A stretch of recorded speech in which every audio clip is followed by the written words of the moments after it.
안녕하세요. 미국 주시러 온 대학이 미주은입니다. 5일간의 추석 연휴가 마무리되고 맞이하는 첫 번째 평일입니다. 한국에 계시는 미주은 패밀리 분들께서는 각자 일자리로 돌아가셨을 것 같은데요. 어떻게 편안한 마음으로 첫 번째 근무일 보내고 계신지 모르겠습니다. 예전에 제가 호텔리어 처음 시작할 때가 기억이 나는데요. 저는 굉장히 좀 월요병이 심했습니다. 물론 이제 호텔에서 근무를 했기 때문에 주말에 꼭 쉬지는 않았었거든요. 그런데 이틀 동안 쉬고 나서 복귀한다든지 아니면 휴가를 마치고 첫 번째 근무일에는 굉장히 좀 가슴앓이를 했었습니다. 그만큼 좀 일하기가 싫었다는 얘기죠.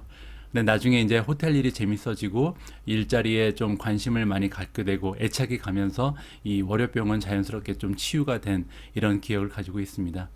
여러분들께서도 하시는 일 사랑하시면서 조금 더 관심을 갖고 애정을 갖고 임하시면 월요병은 금방 또 치유가 될 수 있다라고 저의 경험담을 좀 나누고 싶고요. 자, 9월 23일 목요일이죠. 오늘의 미국 주식 뉴스 바로 시작합니다. 자, 오늘 첫 번째로 준비된 기사는요, 아무래도 많은 분들께서 가장 많은 관심을 가지고 계신 부분이라고 생각을 합니다. 어제 연준의 FOMC 미팅이 마무리가 됐고요. 이 미팅 끝나고 나서 이제 자세한 내용이 발표가 됐습니다. 많은 전문가들이 예상했듯이 역시 어제 미팅에서는 별다른 변화는 발견되지 않았습니다. 기존의 그 목소리를 반복해서 보여주면서 미국 주시장이 어저께 급상승하는 계기가 된 것 같은데요. 자세한 내용을 살펴보는 것은 의미가 있다고 생각을 합니다.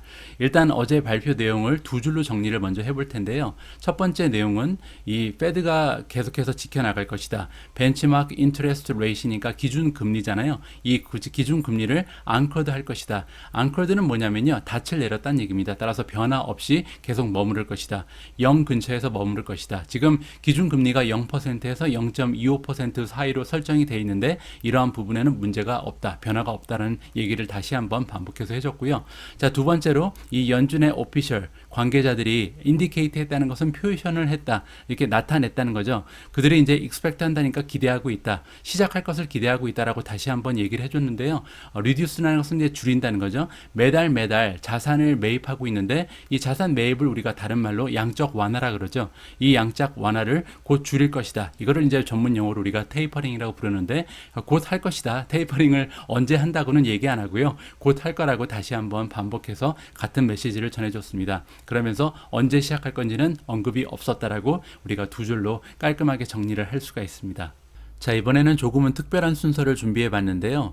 연준 발표 내용을 좀 자세히 알고 싶으신 분들이 많이 계실 것 같아서 이번에는 연준의 담화문을 직접 한번 우리가 읽어보는 기회를 마련해 봤습니다. 자, 지금 보고 계신 화면은요, federalreserve.gov, 즉 연준의 웹사이트에 들어가 있는데요. 여기 들어가서 뉴스 앤 이벤트 쪽에 가시면 프레스 릴리즈가 있습니다. 따라서 어제 연준 의장이 발표한 내용을 성명서로 그대로 보여주고 있거든요. 자, Federal Reserve, 연준이 이슈했다, 발표했다는 거죠. FOMC에서 결의된 내용을 담화문으로 이번에 보여준다라고 나와 있죠. FOMC는요, 여러분들 참고로 Federal Open Market Committee의 약자입니다. 연준위원회라고 보시면 되겠죠. 자, 이 연준위원회에서 어떠한 내용을 이번에 발표했는지 직접 한번 읽어보시죠. 자, Federal Reserve, 연준에서 committed 됐다. 우리의 최선을 다할 것이다라고 약속을 한 거잖아요. Using its full range of tools라는 것은 연준이 가지고 있는 모든 도구들을 활용해서 우리의 최선을 다할 것이다. 이들이 최선을 다하는 이유는 뭐냐면 그 미국의 경제를 지원하기 위해서다. 지금 굉장히 어려운 시기잖아요. 챌린징 타임인데 이러한 어려운 시기에 국가의 그 경제를 활성화시키기 위해서 최선을 다할 것이다. 그리고 이제 연준은 두 가지의 목표를 얘기해주고 있는데요. 첫 번째 목표는 뭐냐면 맥시멈 인플로이먼트, 최대 고용률이죠. 따라서 고용률을 최대화시키는 것이 첫 번째 목표고요. 두 번째는 프라이스 스테빌리티. 이건 뭐냐면 인플레이션을 잡아야 된다는 얘기입니다. 역사적으로요, 연준의 역할은 이거 두 개밖에 없었습니다. 따라서 이 역할을 우리는 최선을 다해서 해낼 것이다라고 얘기를 다시 한번 해주는 거죠. 자, 밑에 조금 자세한 내용이 나와 있는데요. 자, 연준의 커미티 FOMC는 시크하는 것은 우리가 구하고 있다. 우리가 어떻게 하든지 하기 위해서 노력하고 있다는 거잖아요. 어치브 할 것이다라는 것은 이루어낼 것이다. 맥시멈 인플로이먼트, 아까 말씀드린 것처럼 최대 고용률이 첫 번째 목표죠. 두 번째 목표는 인플레이션을 잡는 것인데 2%를 넘어가는 그러한 인플레이션을 만들어낼 것이다. 그렇게 얘기해주고 있습니다. 자, 여기 보시면요, persistent below its long run goal, goal. 자, 지금까지의 그 인플레이션을 보니까 과거 몇 년 동안 계속 2% 이하의 형성이 돼 있었다는 얘기를 해주고 있습니다. 과거에 그랬기 때문에 이제는 2%가 조금 넘어가도 괜찮다는 얘기를 해주고 있거든요. 그 이유는 뭐냐면 지금 연준이 원하는 것은 2%가 평균치가 나오는 겁니다. 에버리지라고 써 있잖아요. 따라서 2% 평균치를 만들기 위해서는 과거의 2%보다 한참 떨어지는 인플레이션을 보여줬기 때문에 앞으로 향후 몇 년 동안은 2%가 넘어가도 상관이 없다라는 얘기를 다시 한번 확인을 해주고 있는 것이죠. 따라서 인플레이션 걱정 말라라고 시장에 메시지를 던져주고 있습니다. 자, 그리고 이 FOMC는 decide, 결정을 했다는 거잖아요. 킵할 것을, 지속적으로 가져갈 것을 결정을 했다고 합니다. 이게 무슨 얘기냐면 타겟 레인지가 있는데 어떠한 범위가 설정이 돼 있는데요. Federal Fund Rate, 즉 기준 금리의 그 레인지를 유지할 것이다. 기준 금리의 레인지가 지금 0%에서 0.25로 설정이 돼 있거든요. 그런데 이렇게 낮은 기준 금리를 계속해서 우리가 지켜나갈 것이다라고 다시 한번 희망적인 메시지를 전해주고 있습니다. 자, 그러면서 expect한다. 우리는 기대하고 있다. 이 레인지를 계속해서 이어나가는 것이 적당하다라고 우리는 생각을 한다는 겁니다. 따라서 향후 상당 시간 동안 기준금리가 올라갈 일은 없을 것이라고 다시 한번 시장을 안심시켜주는 이러한 메시지라고 할 수가 있겠죠. 언제까지 이렇게 기준금리를 낮게 설정할 거냐면요. 레이버 마켓, 노동시장 컨디션이 지금 우리가 원하는 레벨에 올라갈 때까지, 따라서 아직까지는 고용시장이 완벽하게 활성화되지는 못했다라고 얘기하는 거잖아요. 자, 그래서 맥시멈 인플로이먼트를 이룰 때까지는 우리가 계속해서 기준금리를 현재 0에서 0.25로 유지할 것이다라고 굉장히 좀 긍정적인 메시지를 전해줬습니다. 자, 그러면서 인플레이션이 지금 2%까지 올라왔는데요. 앞으로 계속 썸타임이니까 향후 일정 기간 동안은 2%를 넘어가야 한다. 그래야지 이제 평균이 2%가 나온다는 얘기죠. 자, 그리고 그 다음에 나와 있는 부분은요. Last December, 작년 12월에 이 FOMC에서 여러분들께 indicate 했다, 나타냈다, 우리의 의지를 표명했다라고 얘기해 주죠. 자, 뭐라고 얘기했냐면요. 계속해서 holding of treasury security, 이게 이제 장기 국채를 얘기하는 거거든요. 국채를 매달 80빌리언 정도 매입할 것이라고 여러분한테 얘기했다. 그것뿐만이 아니었죠. 에이전시 모기지 백드 시큐리티가 있습니다. 이것은 이제 부동산 담보 증권이라고 보시면 되는데 이거 역시도 40빌리언씩 매달 살 것이다. 따라서 80 플러스 40 하면 120이 나오잖아요. 그래서 작년 12월부터 여태까지 계속해서 120빌리언, 즉 1200억 달러를 매달 마켓에 뿌렸다라고 다시 한번 얘기를 해주고 있는 겁니다. 그리고 언제까지 이러한 일을 계속 할 거냐면요. 여기 보시면 substantial further progress라는 말이 지난 FOMC부터 계속 나오는데요. 상당히 좀 진척되는 모습이 보일 때까지는 자산 매입을 계속 할 것이다라고 다시 한번 이야기를 해주고 있습니다.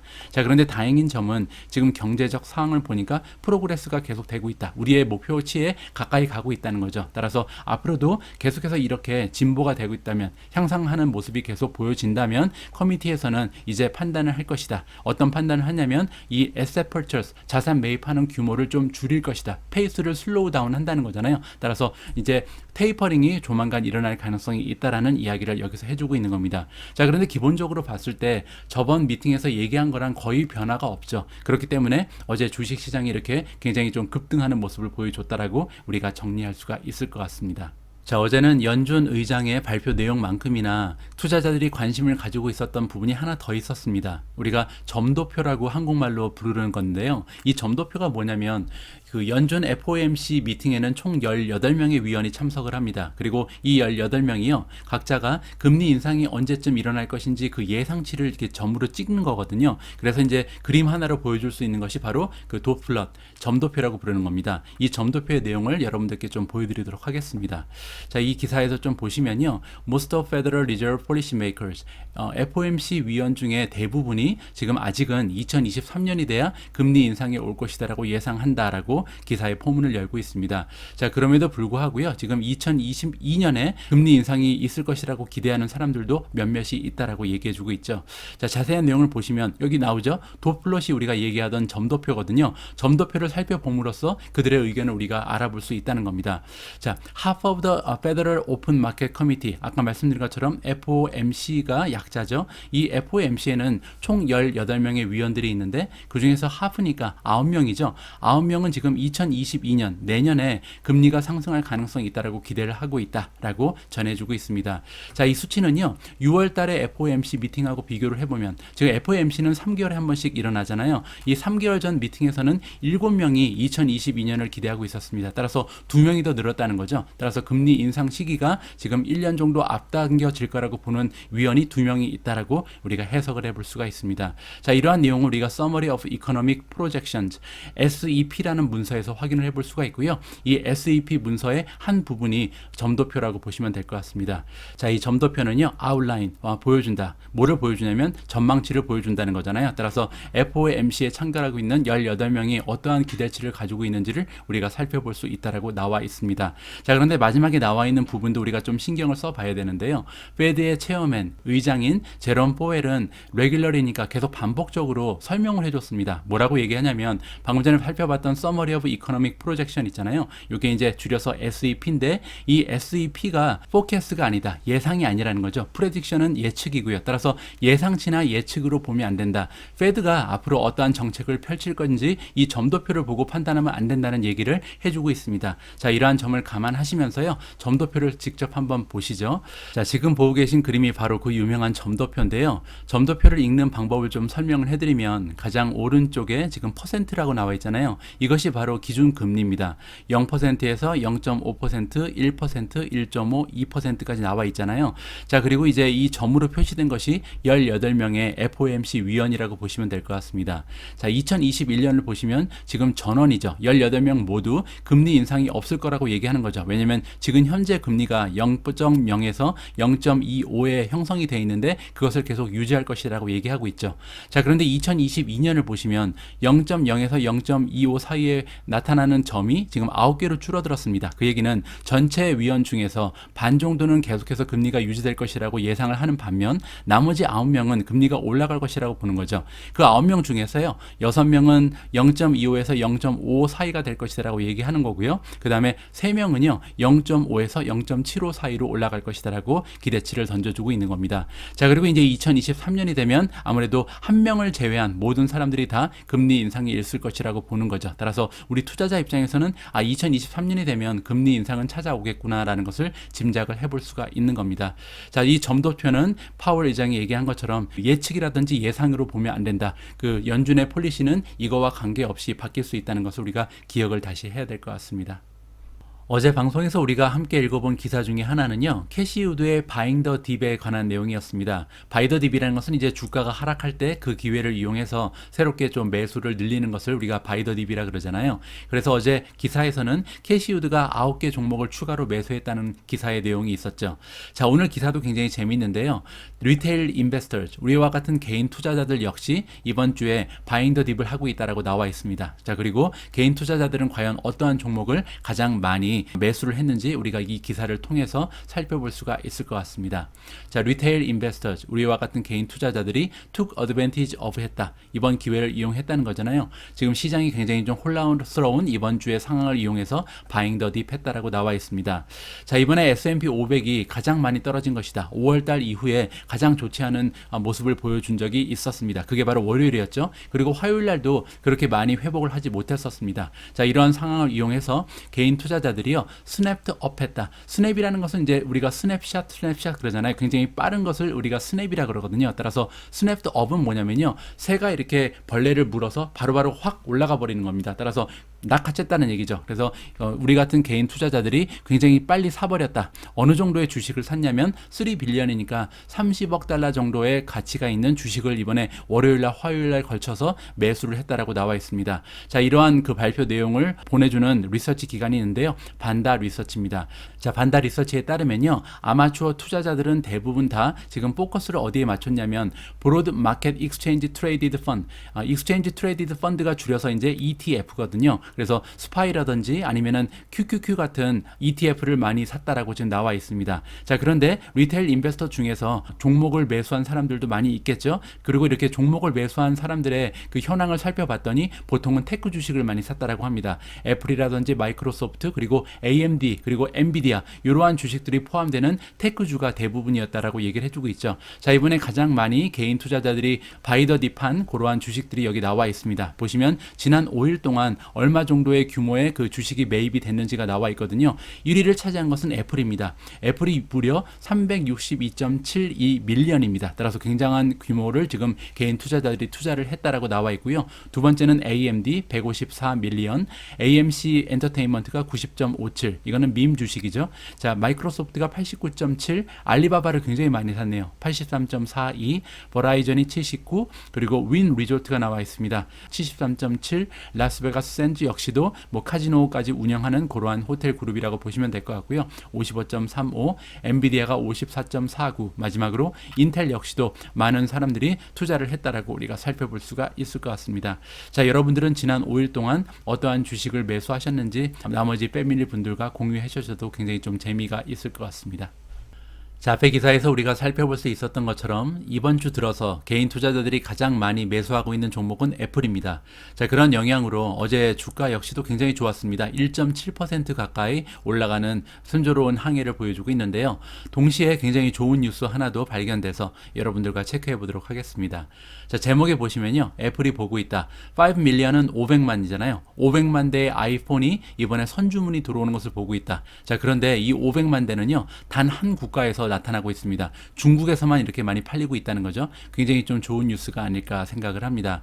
자, 보시는 것처럼 일주일 정도밖에 지나지 않았다. 지금 아이폰 13을 세상에 공개한 지 지금 일주일밖에 되지 않았는데 애플은 벌써 굉장히 좀 엄청난 양의 초기 디맨드를 보고 있다. 지금 수요가 넘쳐난다는 거죠. 자, 이번 기사는요. 사우스 차이나 모닝 포스트라는 중국의 언론 매체에서 보도를 한 것으로 나와 있는데 약 500만 대 정도의 프리오더 선 주문이 들어왔다고 합니다. 아이폰 13만 그렇다는 거죠. 그리고 지금 8일 동안 집계를 낸 것이 이 정도니까 굉장한 숫자라고 우리가 생각을 해볼 수가 있죠. 자, 그러면서 또한 덧붙여서 얘기하는 것이 뭐냐면요. 얼마나 많이 지금 트래픽, 많은 사람들이 온라인으로 접속을 시도했는지 지금 애플의 중국 웹사이트가 있을 거 아니에요. 이 웹사이트가 크롤하다, 기어간다는 겁니다. 그래서 너무나 교통량이 많았기 때문에 그 웹사이트가 거의 마비가 되고 있다라고 얘기하고 있는 거죠. 이렇게 프리오더는 실제로 이제 제품을 보지도 않고 사는 거잖아요. 그만큼 지금 아이폰을 바꿀 때가 된 사람이 많다라고 우리가 이해를 해볼 수가 있는 거죠. 굉장히 고무적인 내용이고요. 자, 이번에 네 가지의 아이폰을 애플에서는 내놨는데요. 공식적으로는 9월 24일이니까 내일이죠. 내일 드디어 이제 출시가 된다라고 우리가 생각을 해볼 수가 있습니다. 이 수치는 그냥 선 주문이 들어온 것만 이 정도다. 따라서 아이폰 13의 판매량이 굉장히 좋을 것이라고 우리가 한번 기대를 해볼 수가 있는 거죠. 여러분 참고로요. 아이폰 12 있잖아요. 작년도에 출시됐던 아이폰 12는 이미 1억 대를 넘어갔습니다. 따라서 이번 아이폰 13 역시도 1억 대는 물론이고 아이폰 12를 넘어가는 실적을 기록하지 않을까라고 우리가 기대를 해볼 수가 있다. 이렇게 마무리가 가능합니다. 자, 그런데요. 이번에 신제품을 출시한 것은 애플뿐만이 아닙니다. 물론 이제 애플에 비해서 하드웨어 쪽에는 시장 점유율이 굉장히 약하긴 하지만 마이크로소프트 역시요. 이번 주 들어서 그들이 가지고 있는 그 하드웨어 브랜드가 있습니다. 서피스라는 것이 있는데 이 서피스의 장비들을 새롭게 출시했다라고 기사에서 알려주고 있습니다. 자, 어떠한 장비들이 출시가 됐는지 한번 지켜보시죠. 자, 8 days after Apple unveiled. 자, 아시는 것처럼 8일 전에 애플이 새로운 아이폰 그리고 아이패드를 출시를 했잖아요. 그리고 나서 일주일 만에 마이크로소프트 역시 웬즈데이니까 어제죠. 수요일 날 그들이 가지고 있는 서피스라는 제품을 여러 개를 한꺼번에 출시했다라고 나와 있습니다. 자, 어떠한 제품이 출시가 됐는지 보시죠. 자, 새로운 서피스 랩탑 스튜디오. 자, 랩탑 컴퓨터죠. 이 노트북도 출시가 됐는데 한 $1,600부터 가격이 시작되는 것 같고요. 다음에는 서피스 태블릿도 있습니다. 태블릿은 한 $1,100 정도. 한국 돈으로는 한 120만 원, 130만 원 정도 되는 거죠. 그 외에도 조금 작은 버전도 있고요. 와이파이만 되는 버전은 조금 가격이 내려간다고 보시면 될 것 같습니다. 자, 마지막으로 마이크로소프트 역시 이번에 폴더블 폰을 출시를 했습니다. 스마트폰이죠. 서피스 듀오 2라는 것이 있는데요. 이 스마트폰 같은 경우는 $1,500다. 따라서 한 200만 원이 조금 되지 않는 가격을 가진 폴더폰도 이번에 출시를 했다라고 우리가 알 수가 있겠죠. 자, 마이크로소프트가 이야기하기를 새롭게 출시되는 이 장비들은요. 프리오더, 선 주문을 어제 시작했다고 합니다. 따라서 선 주문은 이미 받고 있고요. 10월 11일 날 공식적으로 이제 판매를 시작한다라고 나와 있죠. 10월 11일은요. 이들이 지금 공개하기로 예정되어 있는 윈도우 11이 출시되는 날입니다. 따라서 두 가지 하드웨어와 소프트웨어를 동시에 출시한다라고 우리가 이해를 해볼 수가 있는 거죠. 자, 마이크로소프트 같은 경우는 한국 분들이 많이 사용을 안 하시는 걸로 제가 알고 있거든요. 그래서 어떠한 모습인지 여러분들과 한번 살펴보도록 하겠습니다.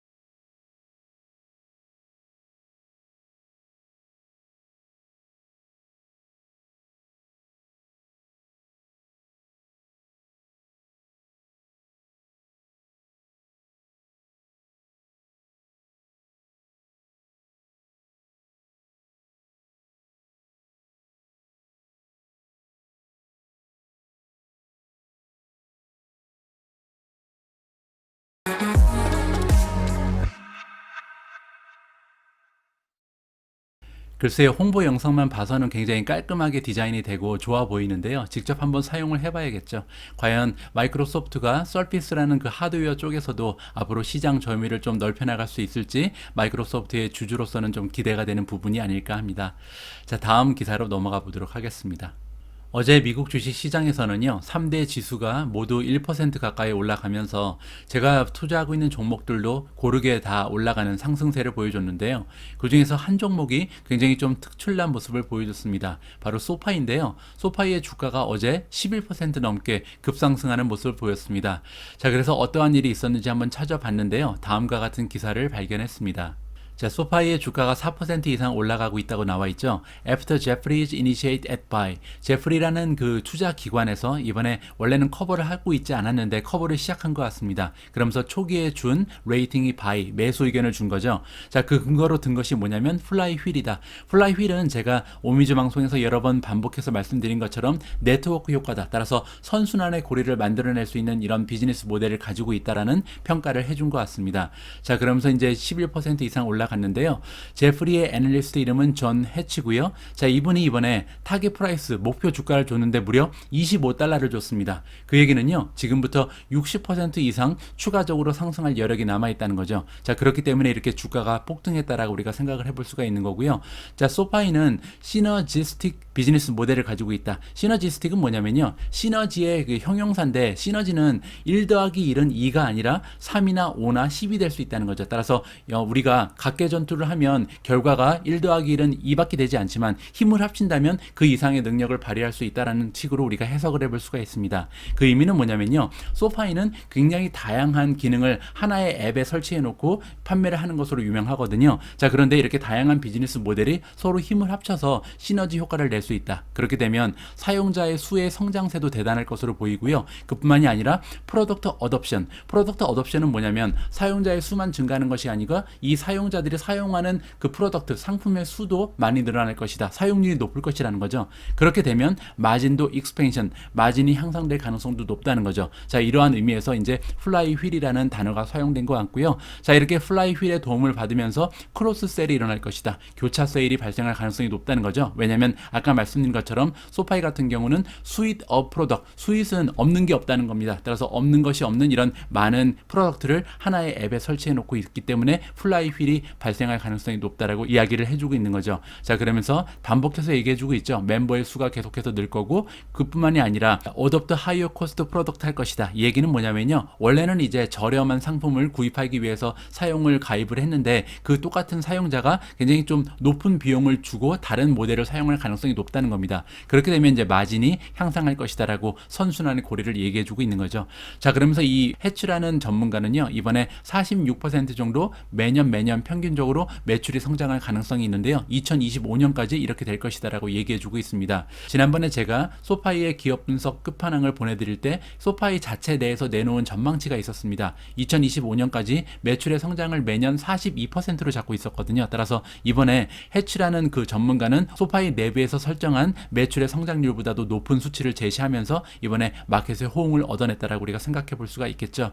자, 아까 얘기했던 그 플라이 휠을 조금 설명을 추가적으로 드리면요. 지금 보시는 것처럼 멤버 한 명한테 굉장히 다양한 서비스를 제공할 수 있는 것이 소파이입니다. 예를 들어서 학자금 대출이라든지 은행 계좌, 투자, 개인 대출, 신용카드, 모기지 없는 게 없거든요. 따라서 이렇게 엄청난 레인지를 갖고 있기 때문에 결국은 하이스트 LTV가 가능하다. LTV는 뭐냐면요. 라이프타임 밸류의 약자입니다. 라이프타임 밸류라는 것은 한 명의 사용자가 들어가서 이것도 사고 저것도 사고 그러면서 많은 돈을 사용할 가능성이 높다는 거죠. 동시에 로이스트 CAC가 가능한데 이 얘기는 커스터머 애퀴지션 코스트입니다. 따라서 한 명의 사용자를 획득하기 위해서 사용하는 금액이 떨어질 수밖에 없다. 왜냐면 한번 고객을 획득하고 나면요. 이 똑같은 고객이 여기 가서도 가입하고 여기 가서도 이용하고 이 서비스도 가입하고 이렇게 교차 판매가 가능하잖아요. 그런 의미에서 이 LTV는 높고 CAC는 낮기 때문에 이러한 플라이휠 효과가 발휘하면서 소파이의 전망은 밝다고 이렇게 긍정적으로 우리가 생각을 해볼 수가 있는 것 같습니다.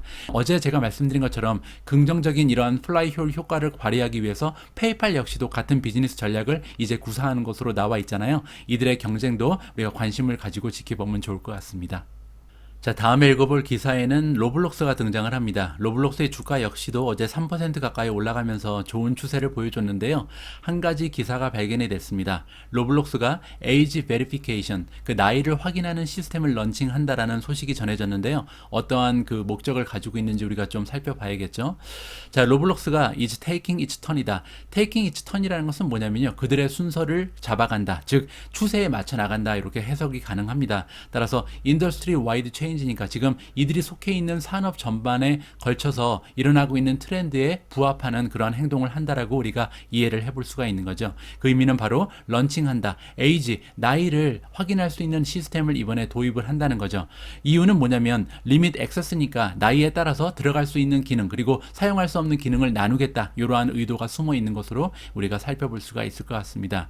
자, 이러한 나이 이슈는요. 모든 기업들에 영향을 주고 있다. 특히 소셜 애스펙트니까 이렇게 사람들이 만나서 함께 어울려지는 이러한 그 기능을 가지고 있는 기업들한테는 굉장히 좀 중요한 이슈라고 우리가 생각을 해볼 수가 있잖아요. 특히 로블록스는 더 그런데요. 왜냐하면 IPO를 한 이후에 이 로블록스라는 기업이 가지고 있었던 가장 어려운 챌린지 중에 하나가 뭐냐면 13세 이상, 그러니까 완전히 애들 말고 어떻게 하면 청소년층을 끌어들일 수 있을까? 이것이 하나의 커다란 고민이었습니다. 그렇기 때문에 이렇게 나이를 확인하는 기능을 추가한다는 것은 어떻게 보면 굉장한 모험이라고 우리가 해석을 해볼 수가 있는 거잖아요. 지금 2021년 2분기 들어서 13세 이상의 유저들의 숫자는 지금 50% 가까이 달성이 된 상태다. 따라서 예전에 비해서는 굉장히 좀 많은 청소년층을 이미 확보한 상태라고 우리가 생각을 해볼 수가 있을 것 같습니다. 자, 이번에 새롭게 시작되는 그 나이를 확인하는 서비스 같은 경우는요. 옵트인이다. 옵트인은 뭐냐면요. 원하는 사람만 하는 겁니다. 따라서 만약에 내가 나이를 확인하기 싫으면요. 옵트인 하지 않으면 됩니다. 대신 이제 게임 안에서 할 수 있는 기능에 한계가 있다라고 생각하면 되겠죠. 자, 이번에 옵트인을 해서 만약에 나이를 확인하게 되면요. 어떠한 기능을 활용할 수 있냐면 스파셜 보이스 챗을 할 수 있다고 합니다. 따라서 다른 사용자와 함께 챗을 할 수 있다는 거죠. 목소리를 이용해서. 자, 그래서 여기 보시는 것처럼 레이터 디스 폴이니까 올 가을부터 스페셜 보이스가 이제 활용이 가능해지는데 13세 이상 되는 사람들만 활용이 가능하다라고 써 있습니다. 애들은 사용할 수 없다는 거죠. 자, 스페셜 보이스는 뭐냐면요. 이제 가상 공간 안에서 우리가 대화를 할 거 아니에요. 캐릭터끼리 만나서 이 아바타들이 대화를 할 때 만약에 가까이 있으면 목소리가 크게 들리고요. 좀 멀리 떨어져 있으면 목소리가 희미하게 들리는 이러한 기능을 우리가 스페셜 보이스라고 얘기하면 될 것 같습니다. 따라서 멀리 있는 사람들은 내가 하는 말을 듣지 못하죠. 자, 이러한 기능이라고 생각하시면 될 것 같고요. 13세 이상이 돼야 이 기능을 사용할 수 있다라고 우리가 이해를 해볼 수가 있습니다. 자, 뿐만이 아니고요. 디벨로퍼들 그리고 크리에이터들, 따라서 로블록스에 들어가서 게임을 만드는 사람들이 있잖아요. 이러한 개발자 역시도 협업을 많이 하게 되는데, 이러한 협업을 할 때 반드시 에이지 베리피케이션, 나이를 확인을 해야 된다라고 써 있습니다. 자, 이렇게 될 때 어떠한 방식으로 진행되는지가 나와 있는데, 아이디 다큐먼트, 즉 우리가 이제 아이디의 그 사진이 나와 있잖아요. 이 사진하고 셀피를 찍어서 동일한 사람이다, 같은 사람이라는 것을 확인을 하면서 이런 에이지 베리피케이션을 한다라고 써 있습니다. 물론 이제 아이디 상에 그 생일이 적혀 있어야겠죠. 그렇기 때문에 굉장히 간단하고요. 몇 초면 확인이 가능하다. 들어가서 한번 봤는데요. 지금 로블록스에서 소개를 하고 있습니다. 이렇게 아이디를 가지고 그다음에 셀피를 찍은 다음에 벌스데이 확인을 하고 에이지 베리피케이션이 가능하다. 따라서 몇 초 만에 이렇게 쉽게 되기 때문에 사용자 입장에서는 엄청나게 번거로운 일은 아니다라고 우리가 생각을 해볼 수가 있을 것 같습니다. 소셜메디아 그리고 메타버스 공간에서요, 청소년들 그리고 어린아이들에게 유해 컨텐츠가 발생할 수도 있고 안전 문제가 대두가 되잖아요. 따라서 이러한 움직임은 굉장히 좀 바람직하다라고 개인적으로 생각을 하고 있습니다. 로블록스에 투자하시는 분들께서는 뭐 긍정적인 메시지라고 받아들이시면 될 것 같고요. 어제 미국 주식 시장은요, 전반적으로 굉장히 긍정적인 흐름을 보여줬잖아요. 그런데 그 와중에 혼자서 떨어지는 종목이 하나 있었습니다. 바로 페이스북인데요. 페이스북의 주가는 어제 하루 만에 무려 4% 가까이 추락하는 모습을 보여줬습니다. 이번 기사를 읽어보시면 왜 그러한 현상이 일어났는지를 조금 이해할 수 있을 수가 있을 것 같습니다. 나자리안이라는 그 전문가가 등장을 합니다. 여러분들 아마 익숙한 얼굴이실 것 같은데요. 이렇게 생기신 분입니다. 그 CNBC의 패널로 활발하게 활동을 하시는 전문가인데, 이 나자리안이라는 전문가가 매시브 풋 바잉을 보고 있다. 매시브 풋 바잉. 풋 바잉은 뭐냐면요, 옵션에는 두 가지가 있잖아요. 옵션에는 콜 옵션이 있고 풋 옵션이 있습니다. 콜 옵션이라는 것은 이제 주가가 상승하는데 기대를 걸면서 사는 거고요. 풋 옵션이라는 것은 주가가 떨어질 것을 기대하면서 사는 것이 바로 풋 옵션인데, 이 풋 옵션을 엄청나게 사람들이 사고 있다라는 기사의 제목이 나와 있죠. 자, 페이스북 같은 경우는요, 셀 오프가 나타나고 있는데, 그 셀 오프가 엑셀리레이팅 되고 있다, 가속화되고 있다, 수요일날 굉장히 많이 판매가 되고 있다. 그러면서 주가가 지금 이 2달 걸쳐서 가장 낮은 수준에 도착을 했다라고 합니다. 굉장히 좀 우울한 소식이죠. 자, 페이스북은요, 원래부터 조금 악재가 있긴 했습니다. 어떠한 내용이었냐면, 지난주에 월스트리트 저널에서 기사가 나왔는데요, 굉장히 좀 좋지 않은 부정적인 영향이었죠. 왜냐하면 사용자들, 그 중에서 청소년들이요, 정신 건강에 굉장히 해롭다, 특히 인스타그램에서 많은 스트레스를 받는다는 그 조사 내용이 있었습니다. 페이스북이 자체적으로 연구했던 그런 내용인데, 이 내용이 발표가 되면서 굉장히 좀 시장에는 충격을 줬다라고 우리가 이해를 해볼 수가 있잖아요. 자, 그러면서 나자리안 같은 경우는요, 원래 페이스북을 굉장히 좋아하는 전문가였다고 합니다. 그가 가지고 있는 그 보유 비중으로 치면 2위를 기록하고 있는 그런 종목이었는데요, 이번에 가지고 있던 주식 중에 반을 판매를 했다. 자, 그 이유를 얘기를 해주고 있는데, 그 이유는 뭐냐면 풋 옵션이었다. 풋 옵션을 너무나 사람들이 많이 사고 있기 때문에 겁을 먹어서 판매를 했다라고 얘기하고 있는 거죠. 풋 옵션을 어느 정도로 많이 판매를 했냐면요, 지난달 한 달 동안 지금 페이스북의 풋 옵션의 그 판매량은 85,000개였다고 합니다. 자, 그런데 지금 오늘 하루 동안 몇 시간 동안 1시간이네요. 1시간 만에 이 85,000개 이상으로 사람들이 풋옵션을 샀다는 거죠. 따라서 굉장히 좀 많은 풋옵션이 판매가 됐다는 것을 우리가 확인을 해볼 수가 있겠습니다.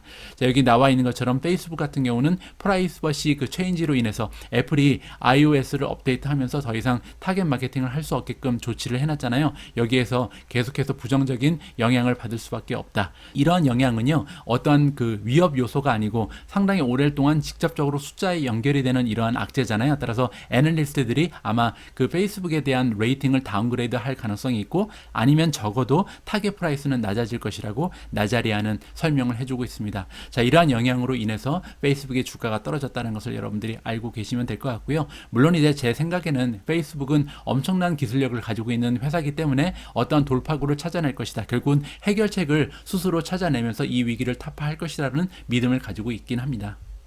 자, 지금 미국 주식 시장에서 어떠한 큰 변동성이 발생되기만 하면 인터뷰를 하는 전문가가 한 명 있죠. 바로 한국계 전문가인 톰 리입니다. 이 영상을 보시면요, 톰 리가 인터뷰를 한 지 지금 이틀도 되지 않았는데 무려 75,970뷰가 나왔습니다. 엄청나게 많은 사람들이 톰 리의 의견을 존중한다라고 우리가 생각을 해볼 수가 있잖아요. 자, 이번 영상에 보시면 지금 현재 주식시장의 전망을 톰 리가 설명을 해주는데 굉장히 좀 불리시한, 따라서 앞으로도 랠리는 계속될 것이다라는 이러한 장밋빛 미래를 이야기해주고 있습니다. 과연 어떠한 근거를 통해서 이러한 주장을 펼치고 있는지 여러분들께서 직접 한번 확인을 해보시면 좋을 것 같습니다. 자, 오늘 방송도 이렇게 마지막까지 함께 해주신 모든 분들께 진심을 담아서 감사의 말씀을 드립니다. 내일은 벌써 금요일이네요. 이번 주도 서서히 마지막을 향해 가고 있습니다. 마무리 잘 하시고요. 내일 저는 조금 더 알찬 내용 준비해서 여러분들께 인사드릴 수 있도록 하겠습니다. 우리 모두가 미국 주식 투자로 은퇴하는 그날까지 다 함께 화이팅입니다. 행복한 하루 되세요. 감사합니다.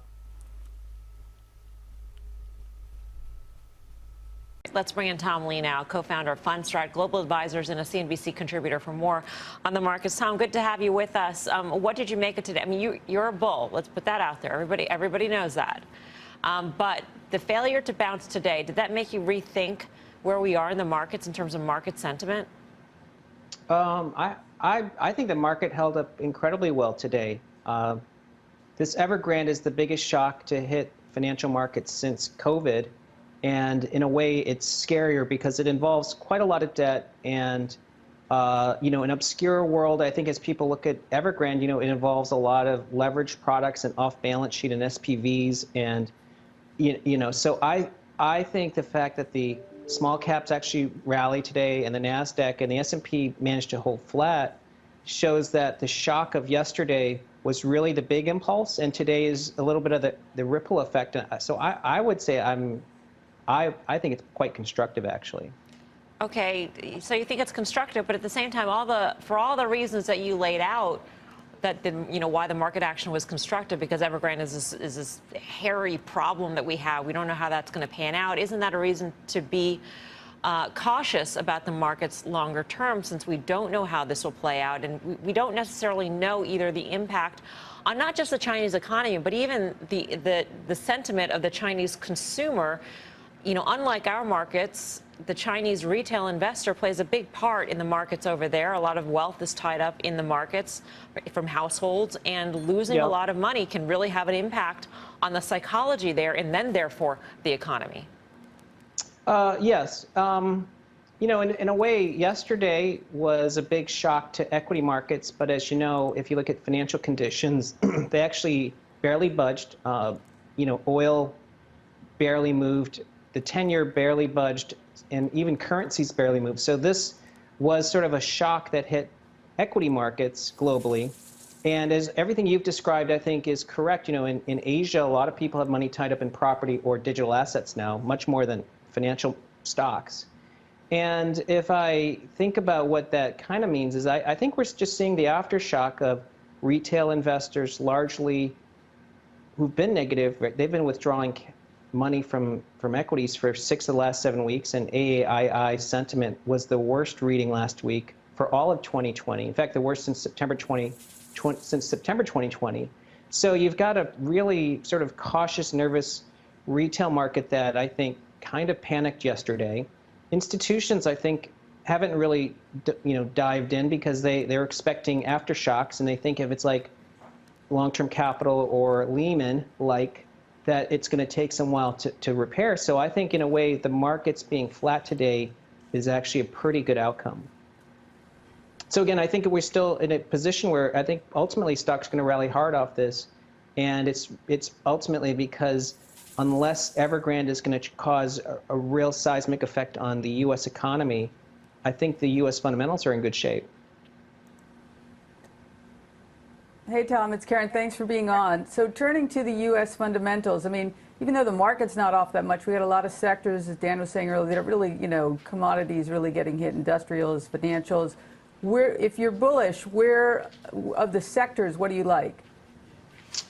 We've been looking at this sector relative strength recently, and we're going to talk about that tonight. And I would say it looks like the market's actually trying to decide what's going to be a battleground, because I think FANG isn't as strong as it looks, and I think cyclicals like industrials and financials and generally domestically oriented companies are actually holding pretty well. So I think that this is a time where the market is waiting. Investors are waiting for the market to tell them where the strength's going to be. But our guess is that if the economy's continues to be in good shape, which is our base case, and COVID's retreating, then I think you really want to have a cyclical tilt into year end.